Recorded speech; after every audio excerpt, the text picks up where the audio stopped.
ಸಾಕ ಮನೆ ನೆಮ್ಮದಿಯಾಗಿದ್ದು ಬಿಡೋಣ. ಯಾರು ಏನಾದರೂ ಅಂದ್ಕೊಳ್ಳಿ ಇವಳೆ, ನೀನು ತಲೆ ಕೆಡಿಸ್ಕೊಬೇಡ ಶಶಿ. ಸಾಕಾ ಇನ್ನೂ ದೊಡ್ಡದು ಮಾಡ್ಬೇಕಾ? ಸಾಕು ಬಿಡಪ್ಪ. ಸಾಕು. ಇರೋರಿಬ್ರಳಿಗೆ ಎಷ್ಟಾಗಬೇಕು. ಅವನೊಂದಲ್ಲ ಒಂದಿನ ಬಂದೇ ಬರ್ತಾನೆ ನೋಡು. ಅವ್ರ ಅಮ್ಮನ ಕೈಲೇ ಮಾಡಿಕ್ಕಾಗಲ್ಲ. ನನ್ನ ಹತ್ರನೇ ಹುಡಿಕೊಂಡು ಬರ್ತಾನೆ. ಶಶಿ ನಿನ್ನ ಬಿಟ್ರೆ ಗತಿ ಇಲ್ಲ, ನನಗೆ ಕೋಳಿಲ್ಲ ಅಂಥೇಳಿ ನನ್ನ ಹತ್ರ ಹುಡಿಕೊಂಬರ್ತಾನೆ. ನನಗೇನು ಕಮ್ಮಿ ಆಗೈತೆ ಅವನ ಹತ್ರ? ನನ್ನ ಸುತ್ತರ್ಕೊಂಡು ಹೋಗೋ ಅಂಥದ್ದು ನನಗೇನು ಬಂದೈತೆ? ಇವಾಗ ಮನೆ ಬೇಕು ಅಂತಂದರೆ ಮನೆ ಮಾಡಿಕೊಟ್ಟಿದ್ಯಾ? ಪ್ರತಿಯೊಂದು ಇವಾಗ ತರಕಾರಿ ಅಂಗಡಿಗೆ ಹೋಗಿ ಕೇಳಿದ್ರು ತರಕಾರಿ ಕೊಡ್ತಾರೆ, ಬಂಗಾರದ ಅಂಗಡಿಗೆ ಹೋಗಿ ಒಡವೆ ಕೇಳಿದ್ರೆ ಒಡವೆ ಕೊಡ್ತಾರೆ. ಈ ರೇಷನ್ ಅಂಗಡಿ ಇನ್ನೇನು ನಮ್ಮದೇ ಐತೆ, ಏನು ಕೇಳೋಕೆ ಹೋದ್ರೂ ಕೊಡ್ತಾರೆ. ಅಷ್ಟೇ. ನಾನು ತಲೆ ಕೆಡಿಸ್ಕೊಂಬಲ್ಲ. ನಾವು ಇನ್ನೇ ಮುಂದೆ ಇದ್ದು ಬಿಡೋಣ. ಅಷ್ಟೇ. ನಾವು ಇದನ್ನು ಈಸ್ಪಿಟ್ಟು ಆಡೋಕ್ಕಂತೇಳಿ ಇದನ್ನು ಬಾಡಿಗೆ ತೊಗೊಂಡಿದ್ವಿ ನಾವು. ಇಲ್ಲಿ ಒಳಗಡೆ ಬಾಕ್ಲು ಹಾಕ್ಕೊಬಿಟ್ಟು, ರೂಮ್ ಬಾಕ್ಲು ಹಾಕ್ಕೊಬಿಟ್ಟು ನಾವು ಈ ರೀತಿ ಎಲ್ಲ ಇಲ್ಲಿ ಆಟ ಆಡ್ತಿದ್ವಿ. ಇಲ್ಲೆಲ್ಲ ನಾನು ರೆಸ್ಟ್ ಮಾಡೋಕ್ಕೂ ಅದಕ್ಕೂ ಬರ್ತಾಯಿದ್ದೆ. ಇಲ್ಲಿ ಈ ಮನೆ ನೋಡಿ ಹೆಂಗೈತೆ. ಇದಕ್ಕೆ ನಾನು ಬಾಡಿಗೆ ಕೊಟ್ಕೊಂಡು ನನಗೇನು ದುಡ್ಡಿಂದ ಏನು ಕಡಿಮೆ ಆಗಿಲ್ಲ. ನನಗೆ ಎಲ್ಲದರಲ್ಲೂ ಎತ್ತಿದ ಕೈ. ಹಿಂಗೆ ಹೋಗಿ ಹಿಂಗೆ ಬಂದಿದ್ದೀನಿ ಅಂತ ಅಂದರೆ 1,00,000 ತೊಗೊಂಬರ್ತೀನಿ. ನಿನ್ಗೇನಕ್ಕೆ ಬೇಕು ಹೇಳು?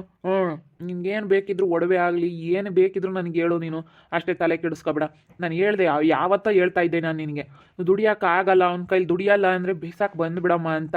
ಇಷ್ಟು ದಿವಸ ಏನು ಮಾತಾಡ್ತಾ ಇರ್ಲಿಲ್ವಲ್ಲ ಬಿಡು ಅಂತ ಸುಮ್ಮನಾಗಿದ್ದೆ. ಇಷ್ಟು ದಿವಸ ಏನು ಮಾತಾಡ್ತಾ ಇರಲಿಲ್ಲ. ಹೆಂಗೋ ಅತ್ಲಾಗೆ ಎಲ್ಲೋ ಅಲ್ಲಿದ್ರೆ ಒಂಥರ ಏನೋ ಬೆಲೆ ಅಂತ ಹೇಳಿ ಸುಮ್ಮನಿದ್ದೆ.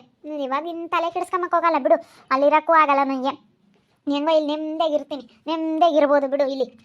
ನೀನು ತಲೆ ಕೆಡಿಸ್ಕೊಬೇಡ. ಹೆಂಗೆ ನೋಡ್ಕೋಬೇಕು ನಾನು ನಿನ್ನ ಅಂಬದು ಗೊತ್ತೈತೆ. ಅವಳು ಇವಾಗ ರೋಜಾನು ನನಗೆ ಇದು ಮಾಡ್ತಾ ಇದ್ದಾಳಲ್ಲ, ನಾನು ಆ ಮನೆ ಹತ್ರ ಹೋಗೋದಿಲ್ಲ ಅಂತ ಹೇಳಿ ಬಂದಿದ್ದೀನಿ. ನಾನು ಅಲ್ಲಿ ಹೋಗೋದಿಲ್ಲ. ಇಬ್ಬರು ನೆಮ್ಮದಿಯಾಗಿದ್ದು ಬಿಡೋಣ ಸುಮ್ಮನೆ. ಯಾರ ಬಗ್ಗೆನೂ ತಲೆ ಕೆಡಿಸ್ಕೊಂಬಕ್ಕೆ ಹೋಗ್ಬಿಡ ಶಶಿ ನೀನು. ಅಷ್ಟೇ. ಇವಾಗ ಅವಳಿಗೂ ಮನೇಲಿ ನನಗೆ ಅವಳು ಕಿರಿಕಿರಿ ಮಾಡಿದ್ರೆ ನನಗೂ ತುಂಬ ಟೆನ್ಷನ್ನು, ಕಿರಿಕಿರಿ ಆಗುತ್ತೆ. ಅದಕ್ಕೋಸ್ಕರ ನೆಮ್ಮದಿಯಾಗಿದ್ದು ಬಿಡೋಣ. ಅವ್ನು ನಿನ್ನ ಹತ್ರ ಬಂದೇ ಬರ್ತಾನೆ. ಆವಾಗ ನನ್ನ ಮಗು ಗೊತ್ತಾಗುತ್ತೆ ನಿನ್ನ ಬೆಲೆ ಏನು ಅಂತ ಹೇಳಿ. ಎಷ್ಟು ದಿವಸ ಹಂಗೆ ಇರ್ತಾನೆ ನೋಡೋಣ. ಅವಳು ಬಂದೇ ಬರ್ತಾಳೆ. ಅವಳು ಅವಾಗ ನೋಡ್ಕೊಳ್ಳೋಣ. ಇವಾಗ ಬೇಡ, ಆಮೇಲೆ ಅವಳು ಬರಲಿ, ಆಮೇಲೆ ಅವಳು ಬಂದ ಮೇಲೆ ಮಾತಾಡೋಣ. ಅವಳಂತೂ ಬರೋದಿಲ್ಲ. ಇನ್ನು ಅವಳ ಪಾಡಿಗೆ ಅವಳು ಇರ್ತೀನಿ. ನೀನು ಏನಾದರೂ ಮಾಡ್ಕೊಂಡು ಹಾಳಾಗಿ ಹೋಗು ಅಂತ ಬೆಳಗ್ಗೆ ಫೋನ್ ಮಾಡಿದ್ಲು. ಏನಾದರೂ ಮಾಡ್ಕೊಂಡು ನೀನು ಹಾಳಾಗಿ ಹೋಗು ಹಂಗೆ ಹಿಂಗೆ ಅಂತೇಳಿ ಫೋನ್ ಮಾಡಿದ್ದಾಳೆ. ಅಮ್ಮ ಯಾಕೆ ಇಲ್ಲಿ ನಿಮ್ಮ ಮನೆ ಬಿಟ್ಟು ನೆಕ್ಸ್ಟ್ ಬೀದಿಗೆ ಬಾ ಅಂತ ಹೇಳಿ ಫೋನ್ ಮಾಡ್ದಲ್ಲ?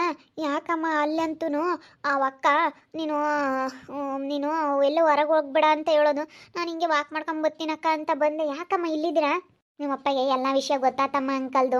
ನಿಮ್ಮಪ್ಪಯ್ಯ ಗಲಾಟೆ ಮಾಡ್ತು, ಅದಕ್ಕೇನೆ ಇಲ್ಲಿಗೆ ಕರ್ಕೊಂಬಂದವ್ರ ಅಂಕಲ್. ಈ ಮನೆ ಮಾಡಿ ನನ್ನ ಇಲ್ಲೇ ಇಕ್ತಾ ಇದ್ದಾರೆ, ಈ ಮನೆಯಾಗಿರೋ ಅಂತೇಳಿ ನನಗೆ ಈ ಮನೆ ಮಾಡಿಕೊಟ್ಟವ್ರೆ. ಅದಕ್ಕೇನೆ ಇಲ್ಲೇ ಇರ್ತೀನಿ ನಿನ್ನ ಮೇಲಿಂದ. ಅದಕ್ಕೇನೆ ಹೇಳೋಣ ಅಂತೇಳಿ ಕರೆದೆ. ಮತ್ತು ನಿನ್ನ ಚೆನ್ನಾಗಿ ನೋಡ್ಕೊಂತ ಇದ್ದಾರೆ. ಚೆನ್ನಾಗಿ ನೋಡ್ಕೊಂತ ಇದ್ದಾರಮ್ಮ. ಎಲ್ಲದಕ್ಕೂ ಅವ್ರು ಹೇಳ್ದಂಗೆ ಕೇಳಬೇಕು. ಎಲ್ಲದಕ್ಕೂ ಏನು ಕನಾಗಿ ಹೇಳಿ ಅವ್ರು ಹೇಳ್ದಂಗೆ ಕೇಳಬೇಕು. ಇನ್ನೇನು ಮಾಡೋಕ್ಕಾಗುತ್ತಮ್ಮ? ಹೇಳ್ದಂಗೆ ಕೇಳ್ಕೊಂಡು ಇರು. ಹೇಳ್ದಂಗೆ ಕೇಳಲಿಲ್ಲ ಅಂತಂದರೆ ಅವರು ನಿಲ್ಲೋದೆಲ್ಲ ಇದು ಮಾತಾಡ್ತಾರೆ ಸ್ವಲ್ಪ ದಿನ. ನಿಖಿಲು ನಿನ್ನ ದಾರಿಗೆ ಬರೋವರೆಗೂ, ನಿಖಿಲ್ನ ನಾನು ಹೇಳಿದ್ದೀನಿ ತಾನೇ ನಿನಗೆ, ಸ್ವಲ್ಪ ದಿನ ನಿನ್ನ ದಾರಿಗೆ ಬರೋವರೆಗೂ ನೀನು ಸುಮ್ಮನಿರಮ್ಮ ಅಂತೇಳಿ. ನಿನ್ನ ದಾರಿಗೆ ಬರೋವರೆಗೂ ನೀನು ಸುಮ್ಮನಿದ್ಬಿಡು, ಸರಿನಾ? ಅವನು ನೀನು ಹೇಳ್ದಂಗೆ ಕೇಳಬೇಕು. ನೀನು ಉಣ್ಣು ಅಂದರೆ ಉಣ್ಬೇಕು, ಕುತ್ಕೊ ಅಂದರೆ ಕುತ್ಕೋಬೇಕು, ನಿಂತ್ಕೊ ಅಂದರೆ ನಿಂತ್ಕೋಬೇಕು. ಆ ರೀತಿ ಆಗಬೇಕು ಅವನು. ನೀನು ಹೇಳ್ದಂಗೆ ಕೇಳಬೇಕು, ಆ ರೀತಿ ಇಟ್ಕೋಬೇಕು. ಆ ರೀತಿ ಹೆಂಗೆ ಮಾಡ್ಕೊಳ್ಳೋದು ಅಂತ ಗೊತ್ತಿಲ್ಲ. ನನಗೆ ಹೆಂಗೆ ಮಾಡ್ಕೋಬೇಕು ಆ ರೀತಿ ಅನ್ನೋದೇ ಗೊತ್ತಾಗ್ತಿಲ್ಲ ಅಮ್ಮ. ಹಾಗೇನೆ ಮನಸ್ಸು ಚೇಂಜ್ ಮಾಡಬೇಕು. ನೀನು ಬಿಟ್ಟಿರೋದಕ್ಕೆ ಆಗೋದಿಲ್ಲ ಅಂತ ಅನ್ಕೋಬೇಕು ಅವನು. ಹಂಗಿರ್ಬೇಕು ಅವನು. ಆ ರೀತಿ ಇರ್ಬೇಕು. ಆ ರೀತಿ ಇರ್ಬೇಕು ಅವನು. ಬದಲು ಮಾಡ್ಬೇಕು ನೀನು. ಒಳಗೇನೆ ನಿನ್ನ ಜೊತೆ ಚೆನ್ನಾಗಿರ್ತಾನಲ್ಲ, ಎಲ್ಲಾದ್ರೂ ಹೊರಗೆ ಹೋದಾಗ್ಲೂ ಏನಾದ್ರೂ ಮಾತಾಡಬೇಕಾದ್ರೂ ಅವನು ಒಳ್ಳೆಯ ಸಮಯದಲ್ಲಿ ಅವನು ಮನಸ್ಸು ಚೆನ್ನಾಗಿರುತ್ತಲ್ಲ, ಖುಷಿಯಾಗಿರ್ತಾನಲ್ಲ, ಅಂಥ ಸಮಯದಲ್ಲಿ ನೀನು ಅವನಿಗೆ ಮನಸ್ಸು ಚೇಂಜ್ ಮಾಡ್ತಾ ಇರಬೇಕು. ಆವಾಗ ನೀನು ಹೇಳ್ದಂಗೆ ಕೇಳ್ಕೊಂಡು ಇರ್ತಾನೆ. ನಾವು ಅದಕ್ಕೆ ಇಲ್ಲೇ ಬಂದಿದ್ದೀನಿ. ನಿಮ್ಮಪ್ಪ ಅದು ಯೋಚನೆ ಇರ್ತಾನೆ, ಇರಲಿ. ಮನೆಯಿಂದ ಹೊರಕಾಗ್ತೀನಿ ಅಂತ ಆಗ್ತಾ, ಅದಕ್ಕೆ ಅಂಕಲ್ ನೀನು ಏನು ಯೋಚನೆ ಮಾಡಬೇಡ, ಬಂದಿಲ್ಲಿರು ಅಂತೇಳಿ ಇಲ್ಲ ಐತಿ. ಅದಕ್ಕೆ ಅವಳು ಆಲೇನೆ ನೀನು ಇಲ್ಲಿ ಬರಬೇಡ ಅಂತ ಆಲೆ ಗಲಾಟೆ ಮಾಡ್ಯಾವಣ ಅವಳು ರೋಜಿ. ಗಲಾಟೆ ಮಾಡ್ಯಾವಳೆ. ಅದಕ್ಕೆ ಅವಳು ಸಮಸ್ಯೆನೇ ಬೇಡ ಅಂತೇಳಿ ಇಲ್ಲಿ ನನಗೆ ಇಲ್ಲಿ ರೂಮ್ ಮಾಡಿಕೊಟ್ಟೈತಾ, ಇಲ್ಲೇ ಬಂದು ಊಟ ಮಾಡಿ ಇಲ್ಲೇ ಮಲ್ಕೊಂಬತ್ತೆ. ಕೆಲಸದ ಮೇಲಕ್ಕೆ ಹೋಗುತ್ತೆ. ಅಂಕಲ್ ಏನು ಜಾಸ್ತಿ ಇರಲ್ಲ.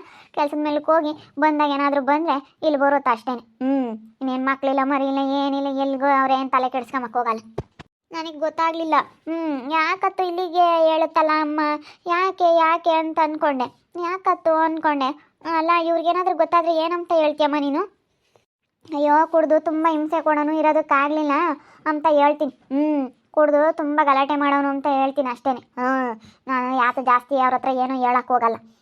ಅವ್ರು ಕೇಳೋದಿಲ್ಲ ಕಣಮ್ಮ, ನಮ್ಮ ಬಗ್ಗೆ ಯಾರನ್ನೂ ಕೇಳಲ್ಲ ಅವರು. ನೀನು ಚೆನ್ನಾಗಿದ್ರೆ ಸಾಕು ಅಂತಾರೆ ಅಷ್ಟೇ ಅವರು. ನೀನು ಚೆನ್ನಾಗಿದ್ರೆ ಸಾಕಪ್ಪ ಅಂತಾರೆ. ಅವ್ರ ಅಮ್ಮನೇ ಒಂದಿಟ್ಟು ಒಳ್ಳೆಯಳಲ್ಲ. ಹೆಂಗ ಬಿಡ, ಮತ್ತೆ ನಿಮ್ದಾಗಿರೋ ಅಪ್ಪಗೆ ಏನು ಬಂದು ಸುಮ್ಮನಿರೋಕ್ಕಾಗ್ತಿರ್ಲಿಲ್ವೇ? ಅಯ್ಯೋ ದೇವ್ರೆ, ಆ ಅಜ್ಜಿ ಕೈಲಿ ಮಾಡಿಕ್ಕಾಗಲ್ಲ, ಏನಿಲ್ಲ. ತಾಡಿ ಬತ್ತೈತವಪ್ಪ ಎಲ್ಲ ಕರ್ಕೊಂಡು ಹೋಗಿ ಸುಮ್ಮನಿರಮ್ಮ. ಅಯ್ಯೋ ಕರ್ಕೊಂಡು ಹೋಗ್ಲಿಲ್ಲ ಅಂದರೆ ನಾನೇನು ನನಗೇನೇನು ಕಮ್ಮಿ ಆಗಿಲ್ಲ. ಏನು ಕಮ್ಮಿ ಆಗೈತೆ ಅಂತ ನಾನು ಹೋಗ್ತೀನಿ ಅಂತ ಅಂದ್ಕೊಂಡಿದ್ದಾನ ಅಯ್ಯಪ್ಪ. ನನಗೇನು ಕಡಿಮೆ ಆಗಿಲ್ಲ. ಮಾಡಿಕ್ಕಿಸ್ಕೊಂಡು ತಿನ್ನಲಿ, ಅವ್ರ ಅಮ್ಮ ಇಂತಾಗೆ ಗೊತ್ತಾಗುತ್ತೆ. ದಿನಾನ ಅದು ಇದು ಮಾಡಿ ನಾನು ಒಳ್ಳೊಳ್ಳೆ ತಿಂಡಿ ಅದು ಮಾಡ್ತಿದ್ನಲ್ಲ, ತಿನ್ಕೊಂಡು ಚೆನ್ನಾಗಿದ್ದ. ಅದಕ್ಕೇನೆ ನಿಮ್ಮ ಅಪ್ಪಂಗೆ ಇಲ್ಲ ದಾಂಕಾರ ಬಂದೈತೆ.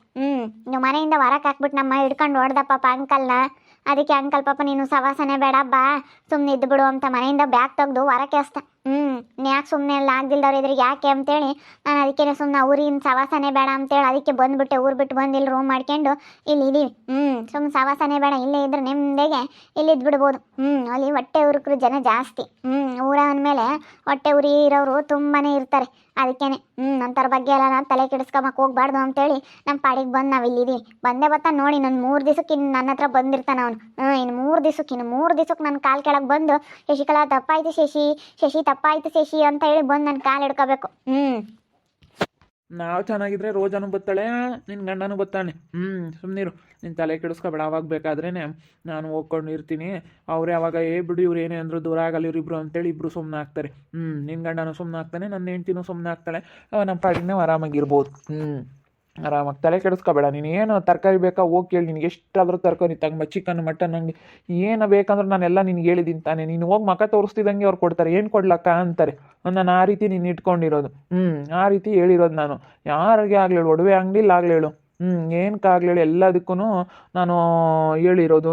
ನಾನು ಹೇಳಿದ್ದೀನಿ ನಮ್ಮವರು ಹಿಂಗೆ ಬಂದರೆ ಕೊಡ್ರಿ ಅಂತ ಹೇಳಿದ್ದೀನಿ. ಅದೆಲ್ಲ ಗೊತ್ತಿರೋ ಅಂಥ ವಿಚಾರನೇ ಅವ್ರಿಗೆಲ್ಲನ. ಇವರು ಅಣ್ಣ ಹೇಳಿದ್ದಾರೆ ಇಂಥ ಅಕ್ಕರಿಗೆ ಅಂತೇಳಿ. ನೀನು ಹೋಗಿದ ತಕ್ಷಣ ಅವ್ರು ಹೆಂಗೆ ಕೊಡ್ತಾರೆ ಹೇಳು? ಏನಾದ್ರು ದುಡ್ಡು ಕೇಳ್ತಾರೆ ನಿನಗೆ? ಅಷ್ಟೇ ತಲೆ ಕೆಡಿಸ್ಕೊಂಬಕ್ಕೆ ಹೋಗ್ಬಾರ್ದು, ಯಾರೇನಂತಾರೆ. ಒಟ್ನಲ್ಲಿ ನಾವು ಇಷ್ಟ ಕಷ್ಟಗಳು, ಒಟ್ನಲ್ಲಿ ನಮ್ಗೇನು ಇಷ್ಟ ಐತೆ ಅದನ್ನ ಮಾಡ್ಕೊಂಡು ಚೆನ್ನಾಗಿರ್ಬೇಕು ಅಷ್ಟೇ. ಅವ್ರೇನು ಅನ್ಕೊಂತಾರೆ ಇವ್ರೇನು ಅನ್ಕೊಂತಾರೆ ಇದ್ರೆ ಅಷ್ಟೇ. ನಾವು ಸುಮ್ಮನೆ ಹಿಂಗೆ ಹಾಳಾಗಿ ಹೋಗೋದೇನೆ. ತಲೆ ಕೆಡಿಸ್ಕೊಂಬಕ್ಕೆ ಹೋಗಲ್ಲ ನಾನು ಇನ್ಮೇಲಿಂದ. ಆರಾಮಾಗಿರೋದಕ್ಕೆ ನೋಡ್ತೀನಿ ಅಷ್ಟೇ. ಸರಿ ಆಯ್ತಮ್ಮ. ನೀನು ಇಲ್ಲಿರೋ ವಿಷಯ ಅವ್ರಿಗೆ ಗೊತ್ತಾದರೆ ಅದೇನಂತಾರೋ ಹೇಳು. ಏನು ಅಂಬಲ್ಲ. ಅವ್ರೇನು ಅಂತಾರೆ ಹೇಳು? ಅವ್ರೇನು ಅಂಬಲ್ಲ. ನೀನು ಗೊತ್ತಾದ್ರೂ ನಮ್ಮಮ್ಮ ಇಲ್ಲೇ ಐತೆ ಬಂದು ನಮ್ಮಪ್ಪ ಇಂತ ಏನು ಜಗಳನೇ ಮಾಡ್ಕೊಂಬಂದೈತಿ ಅಂತ ಹೇಳಿ ಇರೋದೇ ಹೇಳು. ಏನಾದ್ರೂ ಕೆಮ್ಮಕ್ಕೆ ಹೋಗ್ಬೇಡ ಏನು. ಅಷ್ಟೇ. ಅವನು ಒಟ್ಟಿನಲ್ಲಿ ಇವಾಗ ಚೆನ್ನಾಗಿರ್ತಾನೆ ನಿಖಿಲ್ ನಿನ್ನ ಜೊತೆ. ನಾನಿದ್ದೀನಿ ಅಂತ ಏನು ಗೊತ್ತಾಗೋದಿಲ್ವಲ್ಲ ಅವ್ರಿಗೆ. ಗೊತ್ತಾದ್ರಿ ಏನು ತಲೆ ಕೆಡಿಸ್ಕೊಂಬಕ್ಕೆ ಹೋಗ್ಬೇಡ್ರಿ ಅಷ್ಟೇ. ಆರಾಮಾಗಿರೋದು ನೋಡ್ರಿ. ಇವಾಗ ಇರೋದೊಂದು ಜೀವನ. ಹಿಂದೇನಾಯಿತು ನೆನಪಿಲ್ಲ, ಮುಂದೇನಾಗುತ್ತೋ ಗೊತ್ತಿಲ್ಲ. ಇರೋವರೆಗೂ ಖುಷಿಯಿಂದ ಎಲ್ಲರ ಜೊತೆ ಚೆನ್ನಾಗಿರ್ಬೇಕು ಅಷ್ಟೇ. ಅದೇ ನಾನು ಪಾಲಿಸಿ. ಹಿಂದೇನಾಯಿತು ಗೊತ್ತಿಲ್ಲ, ಮುಂದೇನಾಗುತ್ತೋ ಗೊತ್ತಿಲ್ಲ. ಅದೆಲ್ಲ ಹಿಂಗೆ ನನ್ನ ಪಾಲಿಸಿ. ನಾನು ಏನಿಲ್ಲ, ಯಾವಾಗಲೂ ನನಗೇನು ಬೇಕೋ ಖುಷಿಯಾಗಿ ಇರ್ತೀನಿ ಅಷ್ಟೇ. ನನಗಿವಾಗ ಲಕ್ಷ್ಮಿ ಹೊಲಿತಾ ಇದ್ದಾಳೆ. ಶಶಿ ಇರೋದ್ರಿಂದ ನನಗೆ ಲಕ್ಷ್ಮಿ ಹೊಲಿತಾ ಇದ್ದಾಳೆ. ಅವಳು ರೋಜಾ ಇದ್ದಾಗ ಅವಳು ಹಾಳಾದವಳು. ಅವಳ ಮುಖ ನೋಡಿದ್ದೀನಿ ಅಂತಂದ್ರೆ ನಾನು ಯಾವ ಕೆಲಸಕ್ಕೆ ಹೋದ್ರೂ ಆಗ್ತಿರ್ಲಿಲ್ಲ. ಶಶಿ ಬಂದಿರೋ ನಿಜವಾಗ್ಲೂ ನಾನು ಹಿಂಗೆ ಹೋಗಿ ಹಿಂಗೆ ಬಂದಿದ್ದೀನಿ ಅಂತಂದರೆ 1 ಲಕ್ಷ 2 ಲಕ್ಷ ದುಡ್ಕೊಂಬರ್ತೀನಿ. ಹಂಗೆ ನಾನು ಯಾವುದ್ರಲ್ಲೇ ಆಗಲಿ ನಾನು ಹಂಗೆ ಆ ಥರ ನಾನು. ಮನೆ ಮಾಡಿದ್ದಾರೆ ರುದ್ರೇಶು, ಮನೆ ಮಾಡಿ ಇಲ್ಲಿ ಕರ್ಕೊಂಬಂದಿದ್ದಾರೆ. ಮೇಲಿಂದ ಇಲ್ಲೇ ಇರ್ತೀನಿ, ನನ್ನ ಹತ್ರನೇ ಬರ್ಬೇಕು ನೋಡವನು. ರುದ್ರೇಶ್ ನನಗೇನು ಕಡಿಮೆ ಮಾಡಿಲ್ಲ. ದುಡ್ಡು ಕಾಸಲ್ಲೆಲ್ಲ ರುದ್ರೇಶಿಗೆ ಎತ್ತಿದ ಕೈ. ದುಡ್ಡೆಲ್ಲ ಮಸ್ತಾಗೈತೆ. ನನಗೇನಕ್ಕೆ ಬೇಕು, ಏನಕ್ಕೂ ಕೊರತೆ ಇಲ್ಲ. ಹಂಗಿರ್ಬೇಕಾದ್ರೆ ನಾನು ಹೋಗ್ತೀನಿ. ನಾನು ಯಾವುದೇ ಕಾರಣಕ್ಕೂ ಹೋಗೋದಿಲ್ಲ. ನಾನು ಹಿಂಗಿರ್ತೀನಿ, ಬೇಕಾದ್ರೆ ನೋಡ್ತಾ ಇರ್ರಿ. ನಾನು ಆಗ್ಬೋದಂತ ಮುಂದಿನ ಭಾಗದಲ್ಲಿ ನೋಡ್ತಾ ಇರ್ರಿ. ಹಾಗೆ ವಿಡಿಯೋ ಬಗ್ಗೆ ನಿಮ್ಮ ಅಭಿಪ್ರಾಯನ ಕಮೆಂಟ್ ಮಾಡಿರಿ. ಹಾಗೆ ವಿಡಿಯೋ ಇಷ್ಟ ಆಗಿದ್ರೆ ಲೈಕ್ ಮಾಡಿರಿ, ಶೇರ್ ಮಾಡಿರಿ. ಇನ್ನು ನಮ್ಮ ಚಾನಲ್ ಯಾರು ಸಬ್ಸ್ಕ್ರೈಬ್ ಮಾಡ್ಕೊಂಡಿಲ್ಲ ತಪ್ಪೇ ಕೂಡಲೇ ಸಬ್ಸ್ಕ್ರೈಬ್ ಮಾಡ್ಕೊಳ್ಳಿ. ಓಕೆ ವೀಕ್ಷಕರೇ, ಧನ್ಯವಾದಗಳು.